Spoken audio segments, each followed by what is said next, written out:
नमस्कार मित्रांनो, नमो किसान सन्मान निधी योजनेअंतर्गत पात्र शेतकऱ्यांच्या खात्यावर आता 3,000 रुपयाची वाढ करण्यात येणार. मुख्यमंत्री देवेंद्र फडणवीस यांनी महासंवादावरून दिली माहिती. पहा या ठिकाणी काय माहिती दिलेली आहे, व्यवस्थितपणे समजून घ्या.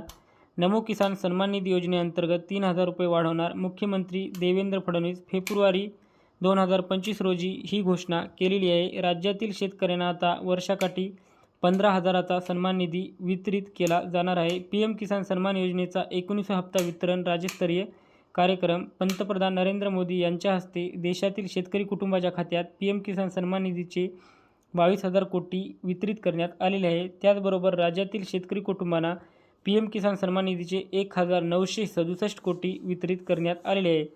पुढे पहा. नागपूर दिनांक 24. केंद्र आणि राज्य सरकार शेतकऱ्यांच्या विकासासाठी समर्पित असून या दिशेने जोरकस प्रयत्न सुरू आहेत. शेतकऱ्यांना अडचणीच्या काळात प्रधानमंत्री किसान सन्मान निधी योजनेचा फायदा होत आहे. राज्य शासनही केंद्राप्रमाणे राज्यातील शेतकऱ्यांना नमो किसान सन्मान निधी योजनेअंतर्गत 6,000 रुपये देत असून लवकरच हे अर्थसहाय्य 3,000 रुपयांनी वाढवण्यात येणार असल्याची घोषणा मुख्यमंत्री देवेंद्र फडणवीस यांनी केली आहे.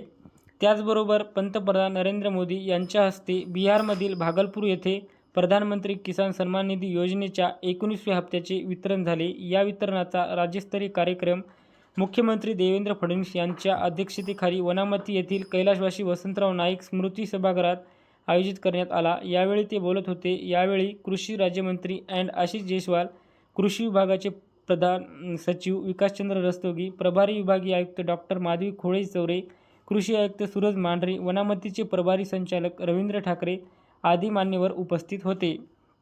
पुढे पहा. मुख्यमंत्री श्री फडणवीस म्हणाले, पीएम किसान सन्मान निधी योजनेद्वारे देशातील शेतकऱ्यांना अडचणीच्या काळात आर्थिक मदत मिळत आहे. या योजनेअंतर्गत केंद्र शासन वर्षाला शेतकऱ्याच्या खात्यात थेट 6,000 रुपये वितरित करते, तर राज्य शासनाच्या वतीने नमो किसान सन्मान निधी योजनेद्वारे शेतकऱ्यांना वर्षाकाठी 6,000 रुपयाची आर्थिक मदत देण्यात येते.